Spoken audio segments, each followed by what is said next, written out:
Quiero agradecer a Lucerito por la invitación. Es un placer ver tantas caras conocidas y saber que todo este proyecto que empezó con tanto amor sigue con mucho amor. A lo largo de mi trayectoria como terapeuta, he tenido el privilegio de acompañar a muchas personas en diferentes etapas de su vida.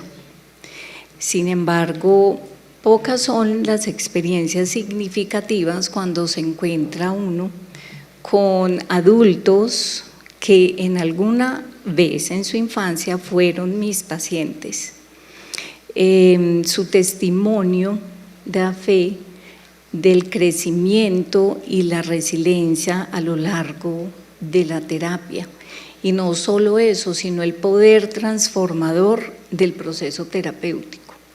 En este espacio voy a compartir con ustedes la vida de 3 personas que nos permiten ver cómo ese poder transformador, cómo la importancia de la terapia en la infancia a lo largo del tiempo siembra semillas importantes para la adultez, siempre y cuando estén acompañados. Todos aquí hemos hablado de la importancia de los padres, la presencia, la conciencia del acompañamiento de un adulto. Y también hasta los terapeutas nos convertimos en esa persona de confianza para estas personitas. Así que vamos a hablar para esto, vamos a hacer un breve recorrido porque todos hemos coincidido en varios temas importantes para el acompañamiento de los niños, niñas y adolescentes que han sido traumatizados. Voy a retomar a la doctora Ángela Hernández Córdoba, quien en su libro de Familia, Ciclo Vital, Psicoterapia Sistémica Breve, enfatiza la importancia de conocer los diferentes aspectos y dinámicas de las familias. Ella hizo una investigación en Colombia, pues el libro está basado en todo su trabajo alrededor de las familias colombianas. ¿Por qué tanto maltrato? ¿Por qué tanta violencia? ¿Qué pasaba? ¿Qué necesitaban? Y todas las herramientas que se podían crear alrededor de la familia para que esta situación de violencia intrafamiliar, de maltrato, de abuso, tuviera un final o tuviera un acercamiento desde la terapia. Entonces, ella empieza con estos puntos claves para decir, bueno, ¿qué está pasando al interior de las familias? Vamos a ver qué capacidades hay, qué recursos tienen cada uno de los miembros de la comunidad, de las instituciones alrededor, cuáles son las demandas que tienen estas familias que practican tanto la violencia intrafamiliar.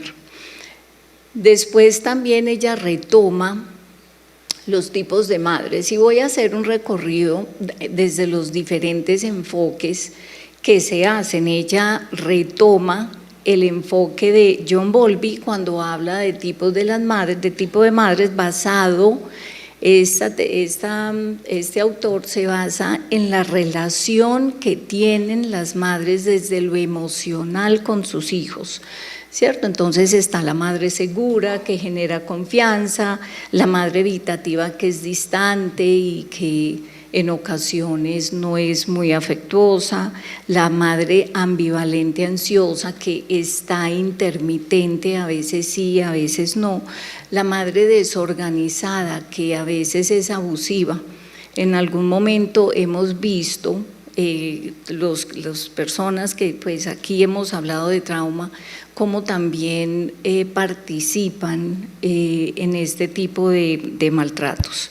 Según la psicología del desarrollo, ¿cierto?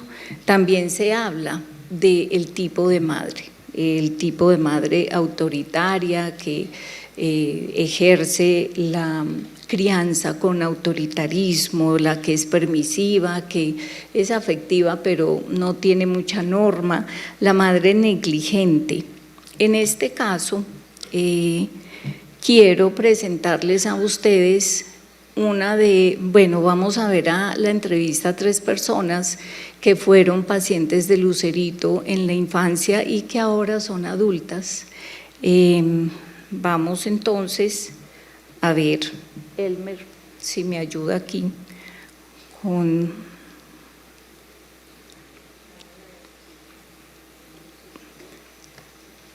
Ya. ¿Qué me pasó? Bueno, yo sufrí de abuso sexual desde los 7 más o menos a los 10 años de edad. ¿Cómo era de niña? Yo era una niña retraída, aislada,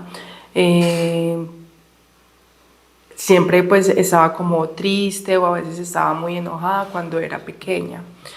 Mi mamá siempre fue una persona muy sumisa, siempre era sometida a todo lo que mi padrastro en su momento dijera, hiciera. Él era el que mandaba en la casa, él era el que nos regañaba, si nos tenía que pegar. Era la persona que siempre tenía las riendas de mi vida y de la vida de mi mamá y de mis hermanas también.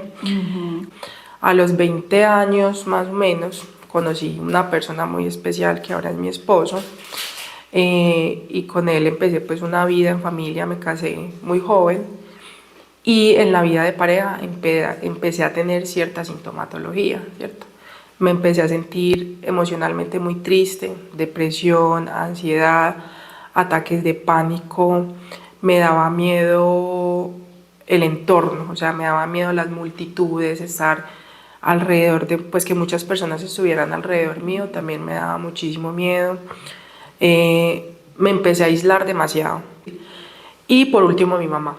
Entender a mi mamá y perdonarla por permitir que me pasara esta situación. Sí. Entonces sí fue una parte compleja, pero hoy en día me siento tranquila, me siento en paz conmigo misma, perdoné a las personas que tenía que perdonar en su momento y seguí con mi vida. ¿Y tú pudiste tener la experiencia de vivir con tus abuelos, con tíos, personas que creían en ti, personas que te daban amor, que te acogían? En algún momento todo ese amor, lo que te decían, tomó como las riendas de tu vida?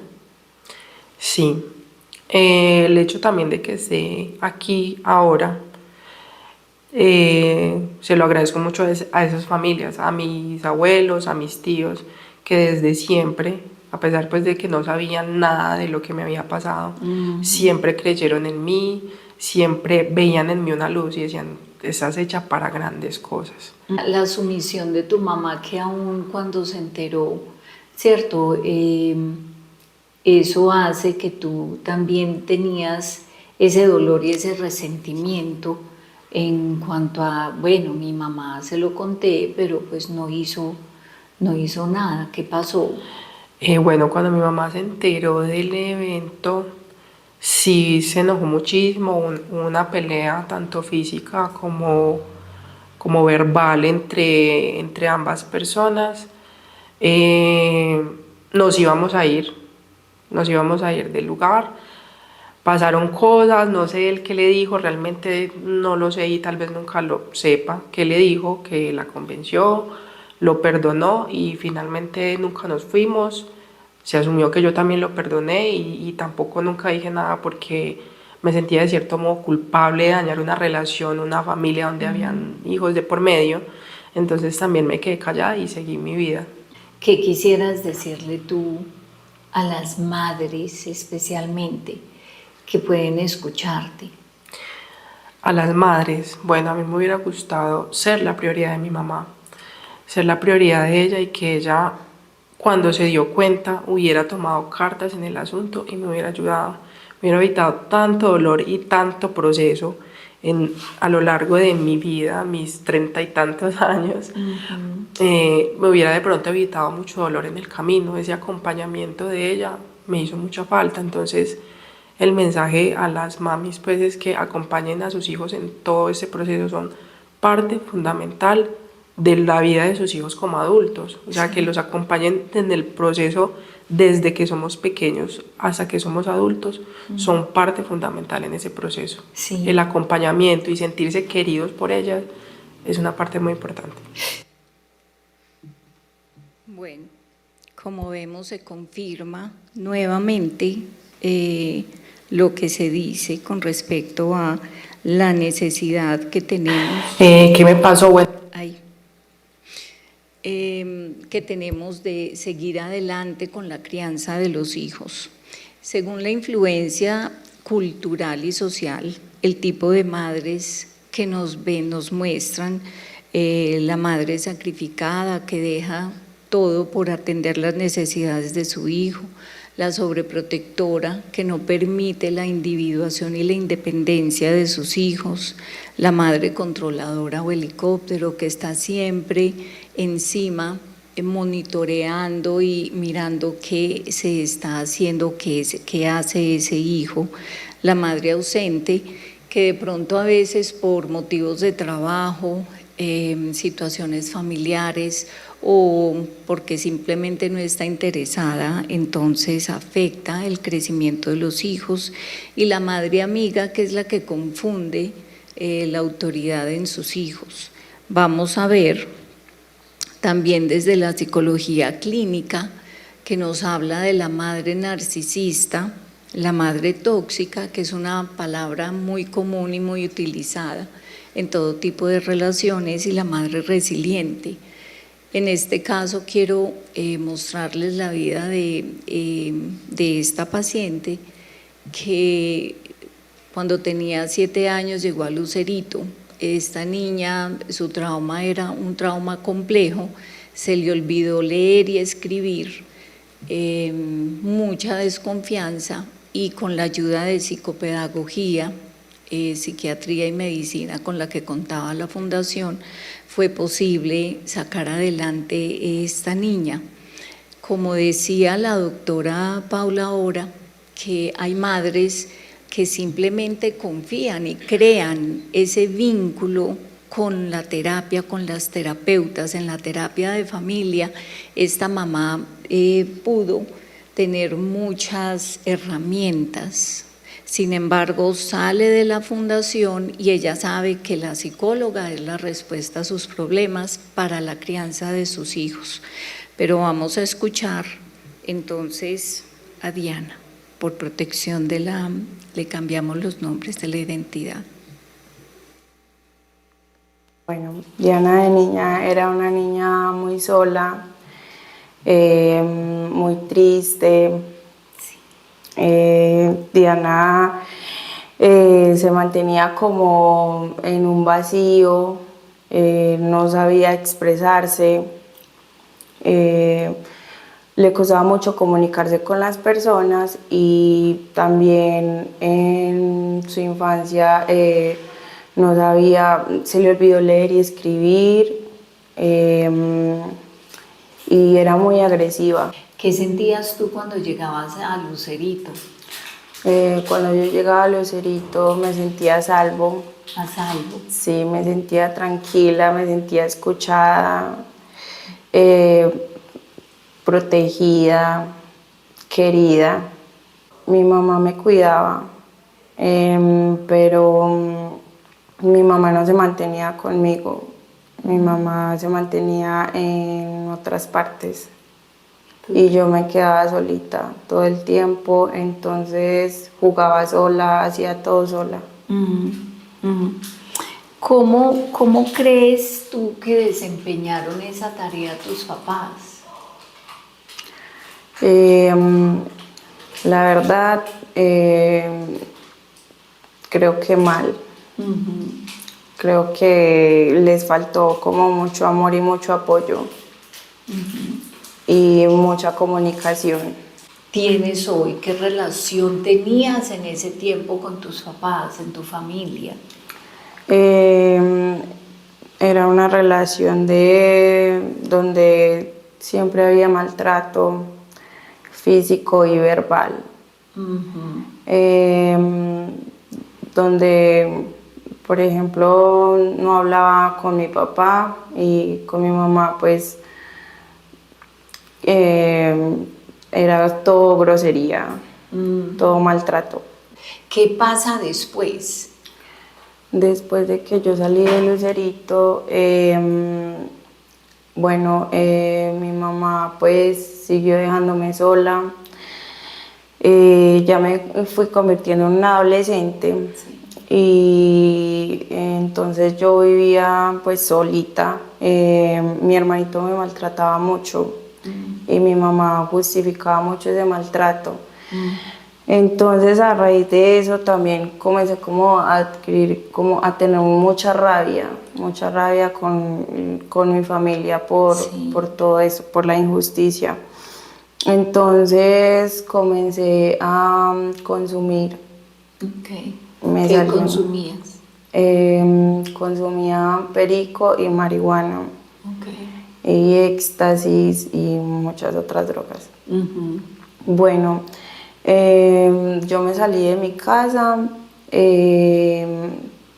y pues empecé como a trabajar prostituyéndome y así me mantenía yo con malas amistades y prostituyéndome y consumiendo.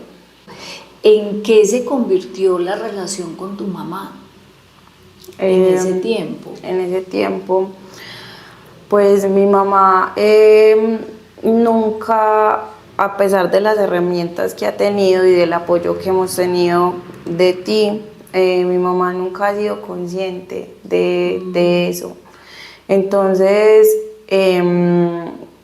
pues ella toma conciencia unos días, porque en ese tiempo también yo intenté suicidarme varias veces, entonces toma conciencia unos días y ya de repente vuelve a maltratarme o a tratarme mal. Entonces, pues sí, en ese tiempo era igual. Una relación muy tóxica. Muy con la tóxica, mamá. pero era porque ella no quería. O sea, Siempre te dejaba sola. Llegó un momento que yo te dije, no te ayudo más. sí. ¿Recuerdas? Hablemos de eso. Sí, llegó ese momento donde la única persona que como que siempre me ha acompañado en mi proceso eres tú. Entonces llegó ese momento cuando me dijiste que ya no más, porque realmente no estaba haciendo nada por mi vida. Entonces yo decidí como, bueno, concentrarme en lo que realmente importaba, ¿cierto?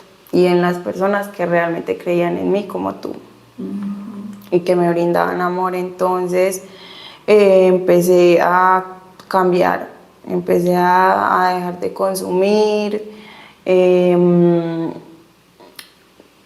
terminé el colegio, empecé en la universidad y estuve bien por mucho tiempo y Sí. todavía estoy súper bien. Sí, sí, hoy en día eres una jovencita totalmente diferente. ¿En algún momento de ese tiempo tan oscuro recordaste algo de lo que aprendiste chiquita, de lo que habías visto en terapia, en algún momento de qué te pegaste para decir, me levanto hoy a ser diferente? Yo tengo un recuerdo de los 13 años que fue como mi primer intento de suicidio, que fue la primera vez que intenté pues hacerme daño y me corté, que yo estaba en la plancha de mi casa y yo quería como que tirarme. Y yo recuerdo que mi mente me llevó a ese entonces en Lucerito y a la paz que tú me dabas en ese momento, a la tranquilidad, a ese sentirme segura. Sí. Y me ayudó mucho, muchísimo, muchísimo, muchísimo ese día.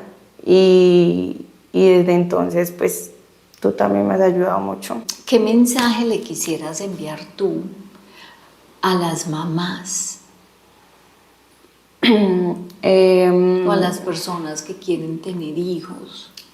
Pues la verdad, que instruyan y que aprendan. Cuando uno tiene un hijo, quiere tener un hijo al mundo, no es como que solo parir y ya. Es un proceso y un acompañamiento. Yo creo que los papás siempre o sea, uno necesita a los papás siempre, si uno esté viejito. Así yo hoy tenga 24 años, yo necesito a mi mamá. Entonces es un acompañamiento constante donde, sí, donde uno necesita apoyo y amor y no maltrato y no juzgar y no, pues sí, solo apoyo. ¿Qué crees tú que tú cultivaste en ti, en tu interior, que te permite vivir esa manera o vivir tu familia de esa forma? Bueno, yo creo que el amor propio, la confianza en mí misma, el perdonarme y el perdonar.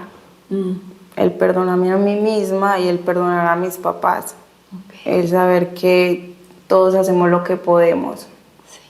Sí. Y el no engancharme, porque antes yo también me enganchaba mucho. Sí. Y entonces todo era peor. ¿Le quieres mandar un mensaje a Lucerito? Sí, muchas gracias por haberme apoyado en ese tiempo. Muchas gracias por salvarme mi infancia.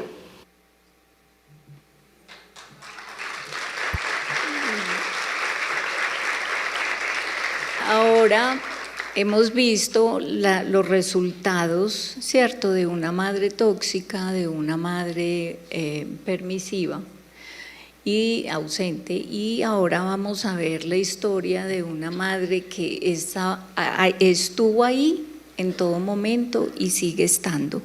Esta nena ya está casada, es enfermera profesional, tiene 2 hijos y sigue buscando crecer cada vez más. Cuéntanos de esa niña de ese tiempo. Pues la verdad es que no, esa niña era muy ansiosa. Esa niña era muy ansiosa, pero por muchos motivos que de pronto la familia desconocía en ese momento, hasta mis papás, porque mi mamá fue la que me ayudó en todo el proceso y mi papá también, pero mi mamá fue más por el diálogo tan bonito que tuvimos desde que yo era muy pequeña. Entonces, no, esa niña era muy ansiosa por múltiples cosas que le pasaron, desde rechazos y un mal comportamiento en el colegio, en la casa, con la familia, mal diálogo. O sea, ella era todo lo diferente a los demás primitos. Entonces, desde ahí empezó el comportamiento diferente, que mi mamá notó que algo más pasaba. ¿Qué recuerdas tú de Lucerito? Ay, no, a mí me encantaba ir allá. El lugar era muy bonito, la atención era muy bonita, porque uno desde que llegaba ya estaba la secre con las galletitas, con el dulcecito, no, la verdad fue una experiencia muy bonita, era algo que yo disfrutaba mucho. Recuerdo que era como cada 8 días que mi mamá me llevaba o mi papá. Sí. Y no, verla a usted, que fue la persona que me ayudó a salir en ese momento de tantas cosas. No, la verdad la experiencia es muy bonita. Yo tengo muy buenos recuerdos. Si pudiera volver, volvería. Rica, cuéntanos, después de que saliste de tu proceso, porque tu mamá siempre estuvo muy empoderada en cuanto a estar pendiente de ti, a hacer los seguimientos, a traerte al año, inclusive ella me seguía llamando de qué más tenía que hacer, cómo aprendía, ¿cierto? Pero llegó un momento que ya pues tú creciste y ya, ¿qué pasó? ¿Qué pasó con esa adolescente? Bueno, de la niñez a la adolescencia fue un tiempo ya muy tranquilo desde lo que fue la terapia para mí en ese momento. Y la verdad mejoré mucho, mi familia también cambió mucho conmigo, las cosas empezaron a cambiar para mí en la parte de ansiedad y comunicación con la gente porque me costaba. O sea, siempre en el colegio yo era la niña peleona, la grosera, o de pronto era la que la retraía en algunos momentos. O sea, yo era o muy retraída o demasiado suelta. Entonces, sí. Bueno, y ya llegué a la adolescencia en donde fui muy tranquila. ¿Qué estrategias o recursos te han ayudado a sobrellevar todo ese pasado traumático? Realmente yo diría que lo más importante para mí fue la compañía de mis papás y de hecho de actualmente a mi esposo, sí, se lo agradezco mucho porque la compañía y la comunicación de familia es lo más importante y obviamente la terapia psicológica para mí fue todo. Yo tengo alguna dificultad y siento que es ahí donde debo de llegar, a la terapia, a la comunicación, el amor propio, el optimismo que uno tenga para poder salir de la situación que uno esté. Entonces yo creo que los recursos importantes siempre van a ser familia, terapia y el optimismo y el amor que tú le pongas a salir de donde estás.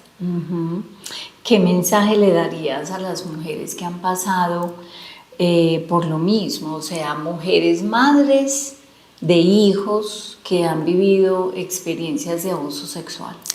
Bueno, primero para mí, siempre vuelvo y lo repito, es la comunicación con la familia y con las personas, o sea, debes siempre de apoyarte con alguien porque uno solo no puede. Eso para mí es muy importante, buscar la psicoterapia, no estar solo. Si tenemos hijos, en ese caso, informarse del tema, crear una relación muy cercana con los hijos, de muy buena comunicación, ser una madre consciente para no pasarle las debilidades a los hijos que de pronto nosotros hayamos creado en el momento que tuvimos esas dificultades. Eso me parece muy importante, Martica, porque tú estás hablando de ser madre consciente. Las madres conscientes son las madres que se ocupan de sí mismas, ¿cierto? De que, bueno, mis miedos, mis inseguridades, mis traumas, todo este pasado, lo tengo que resolver antes de pasarle todas estas situaciones irregulares o comportamientos, pensamientos y sentimientos pues a los hijos.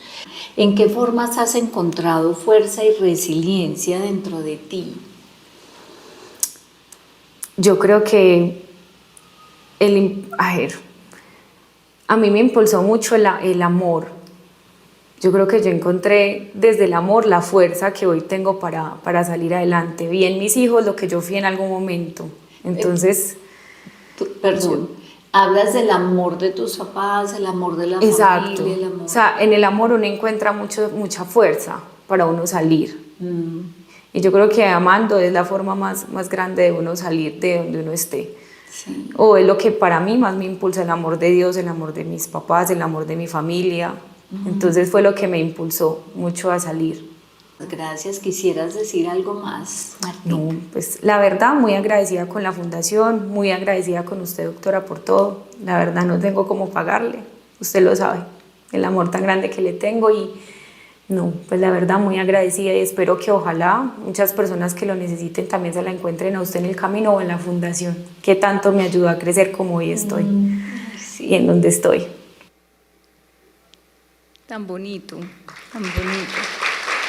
Es realmente, a mí me costó estar, pues vengo trabajando con ellas desde pequeñas y con otros pacientes que no pude pues concretar para entrevistarlos, que también fueron pacientes de Lucerito, pero es muy bonito ver el otro lado, ¿cierto? Cuando ya se superan y ya se consolidan como personitas sobrevivientes de un trauma. Como dijimos, las madres, los tipos de madres que acabamos de ver no son excluyentes y dependiendo de muchos factores, como lo muestra la doctora Ángela en su libro, pues dependen de tantas cosas, pero realmente lo más importante es estar ahí presentes y por eso retomo lo que nos dice la doctora Shefali Sabari, que nos dice, porque debemos ser padres conscientes, es que hay tantas herramientas, hay tanto de lo que se ha hablado aquí hoy, de lo que venimos hablando durante tantos años para la protección de los niños, la unión familiar. Los hijos nos llevan a cambios, si somos conscientes podemos aprovechar la maternidad para decir, oiga, yo qué estoy haciendo como madre, como padre, las proyecciones nuestras recaen sobre los hijos y generalmente no son muy positivos los acontecimientos. El despertar de conciencia parental es indispensable. Necesitamos hacernos preguntas. ¿Qué podemos hacer para transformar y alcanzar la conciencia?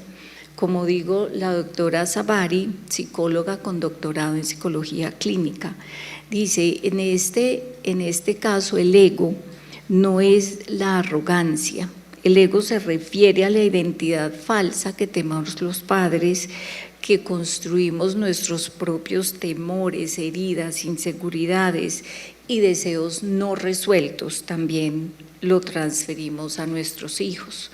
Este ego se refiere a la idea que los hijos deben cumplir. En muchos de los casos vemos como los padres obligan a los hijos a que cumplan sus voluntades, robándole identidad a los hijos. Genera frustración y sufrimiento en estos niños a lo largo de la vida.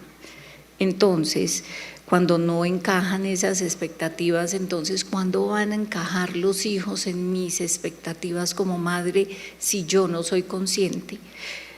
Este ego también provoca que los padres reaccionen desde la autoridad, el control, el miedo, en lugar de una conciencia y el amor incondicional. ¿Cómo nos liberamos de este ego? En la crianza de nuestros hijos, sanando tus propias heridas. Y de ahí también la importancia que mencionaban ahora a lo largo de esta mañana, que nosotros como terapeutas también tenemos que hacer este trabajo. Yo como terapeuta tengo que llevar a mis pacientes hasta donde yo he llegado, me convierto en un testimonio de vida. Entonces es un trabajo que necesitamos hacer todos. Ella dice, bueno, las claves son reflexionar, aceptar a los hijos como son, responder con amor, con respeto y ver la crianza como un camino, una oportunidad para crecer.